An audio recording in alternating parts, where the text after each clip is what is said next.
자, 오늘은 마지막 챕터 7으로 Non-Parametric Analysis, 즉 비모수 통계에 대해서 살펴보도록 하겠습니다. 자, 비모수 통계라는 거는 이제 반대로 이제 우리가 했던 게 Parametric Analysis죠. 이때까지 했던 것들이. 즉 다시 말해서 그 모든 우리의 데이터가 샘플을 가지고 이제 통계를 돌리는데 이 샘플이 파퓰레이션을 대표하고 이 결과가 파퓰레이션으로 제너럴라이제이션이 될 수 있다라는 전제 하에서 이제 통계를 돌리는 게 inferential statistics고 그게 이제 parametric analysis의 기본이 되는 개념이 되겠죠.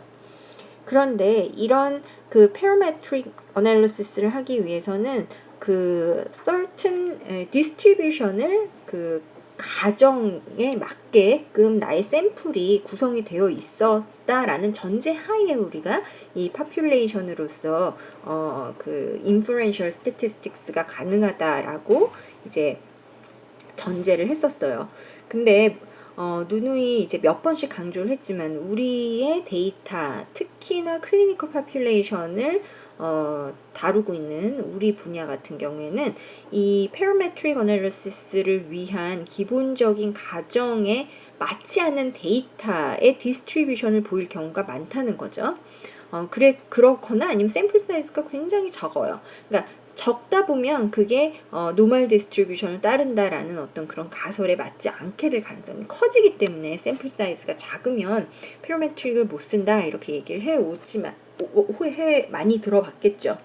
근데 그게 기본적인 샘플 사이즈 자체만의 문제라기보다도 샘플이 작아지다 보면 이게 파퓰레이션의 그 노멀 디스트리뷰션에 따라갈 수 없는 데이터셋이 나올 수밖에 없기 때문에 샘플이 작으면 비모수 통계를 돌려라 이렇게 늘 많이 이야기를 하고 있습니다.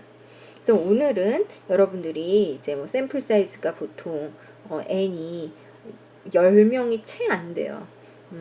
그럴 경우에는 이제 그 뭐 5명이다, 6명이다, 7명이다 이럴 경우에는 이 7명이 이제 우리가 아는 노멀 디스트리뷰션으로 이렇게 보일 수가 사실상 없겠죠.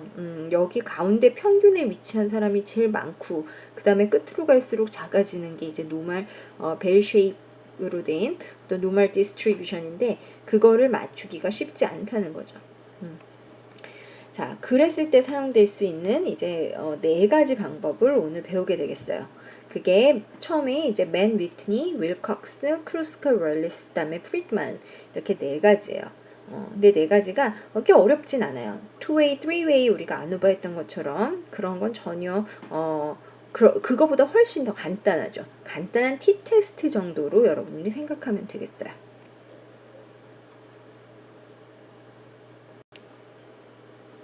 네, 자, 그렇다고 한다면 비모수 통계라는 건 과연 무엇인가? 일단은 비모수 통계라는 건요, 우리가 알고 있는 모수 통계보다 어떤 어썸션이 훨씬 더 루스해요. 그러니까 즉 우리가 parametric analysis 아노바 테스트를 생각해 보면 아노바에서 이제 어썸션이 돌리기 위해서 우리의 데이터가 노멀 디스트리뷰션을 따라야 되고 뭐 2집단 이상 있다 그러면은 그게 variance가 동일해야 되고 뭐 여러 가지 조건들이 이제 붙었었죠. 근데 그 non-parametric에서는 그런 어떤 assumption이 훨씬 많이 들어 있다라고 이렇게 얘기를 할 수가 있겠어요. 뿐만 아니라 이게 distribution free test라고도 불릴 만큼 예를 들어 아노바, t-테스트, 뭐 z-테스트 모든 테스트 그러니까 우리가 배웠던 parametric은 normal distribution이었어요. 근데 이런 non-parametric에서는 certain distribution이 반드시 필요한 건 아닌 거예요. 그래서 나의 언더라인 데이터가 어떤 모양을 띠던 간에 그거를 이제 핸들할 수 있는 그런 장점이 있다고 볼 수 있겠죠.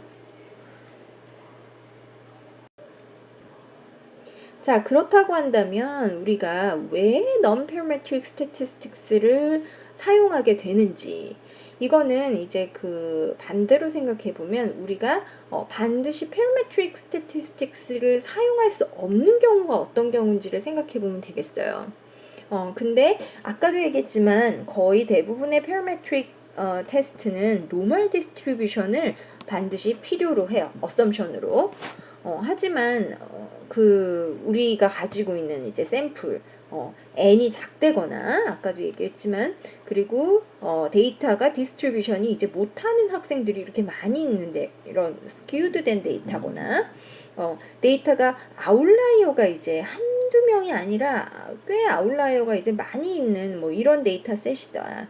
이랬을 때는 이제 노멀 디스트리뷰션을 따른다라고 말을 하는 어썸션에서 출발하는 parametric analysis를 하기가 어려워지는 거죠. 그래서 우리가 그럴 때 이제 그 non-parametric analysis를 쓰게 되는데 non-parametric 데이터는 데이터 셋을 그대로 사용하는 게 아니라 로 데이터를 그대로 사용하는 게 아니라 랭크를 매겨서 사용을 해요. 즉 다시 말해서 무슨 말이냐면은 예를 들어 로스코어로는 예를 들어 이제 1점부터 10점까지 점수가 있으면 보통 애들이 1점, 2점, 2점, 3점 이렇게 받았어요. 근데 4점 이렇게까지 받았는데 한 3명이 뭐 7점, 9점, 9점 이렇게 받았어요. 그러면 이렇게 이제 디스트리뷰션을 그려보면 1점 받은 사람이 하나, 2점 받은 사람이 2명, 3점 받은 사람이 하나, 4점 받은 사람이 이렇게 되는데 이 갑자기 이제 이게 데이터가 전혀 없다가 여기 빵 비다가 7점, 9점, 9점이 이렇게 돼 있는 거죠. 지금. 뭐 이렇게 돼 있는 요게 이제 어떻게 보면은 이 2명, 3명이 아웃라이어가 될 수가 있는 거죠. 아웃라이어가 되면은 이 아웃라이어가 있을 때는 이 아웃라이어 때문에 그 어떤 페라메트릭의 어널리시스에 영향을 주고 이것들이 이제 스크리닝 아웃돼서 없어져야지 사실상 스트롱한 어떤 그 모수 통계를 돌릴 수 있는 기반이 되는데 이런 것들을 이제 랭크로 바꾸는 거야. 그 저기에서는 non-parametric에서는 랭크로 바꿔요. 그래서 로 데이터가 지금 1, 2, 2, 3, 4, 7, 9 이렇게 돼 있으면 이걸 이제 처음 못하는 사람부터 잘하는 사람까지 이렇게 세워 놓는 거죠. 랭크를 매겨 가지고 이 사람들의 그 랭크를 해보면 이 사람이 1, 2, 얘는 2등, 얘는 3등, 4등, 얘는 5등, 6등, 뭐 6등 이렇게 되는 거예요. 그러면 이 랭크를 가지고 이게 이제 랭크가 데이터 어널리시스로 들어가게 되면은 어떻겠어요?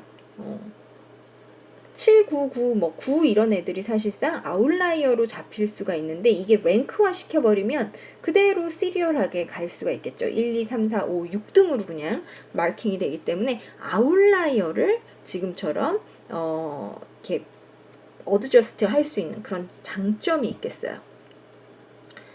그런데 우리가 왜 그러면은 맨날 그럼 페라메트릭 안 쓰고 non parametric 쓰면 될 것을 왜 우리가 페라메트릭을 더 선호해서 배우고 non parametric을 이렇게 마지막에 배우느냐라고 한다면 non parametric 테스트는 파워풀하지 않아요. 그러니까 파워풀하다는 거는 정말 연가설이 틀렸을 때 그걸 리젝할 수 있는 그런 게 이제 파워죠. 우리가 배웠던 베타가 알파는 이제 타입 1 에러라고 해서 연가설이 실제로는 틀린데 이거를 실제로는 차이가 없는데 이게 차이가 있다라고 연가설을 리젝할 확률인 거잖아요. 알파는 타입 1 그래서 에러라고 불렀어요. 반면에 베타 즉 파워라는 거는 뭐냐면 정말 이 연가설이 차이가 없어. 차이가 없는데 차이가 없는 것을 차이가 없다라고 말을 할 확률인 거예요. 그러니까 정말 잘 리젝한 거죠. 그래서 그럴 경우에 그럴 수 있는 파워가 약하다는 거예요. non-parametric 테스트는. 그래서 이게 단점이겠죠. 그래서 우리가 아무래도 어썸션이 다 맞춰진다면 parametric을 쓰는 게 훨씬 더 파워풀하다라고 말을 할 수가 있겠어요.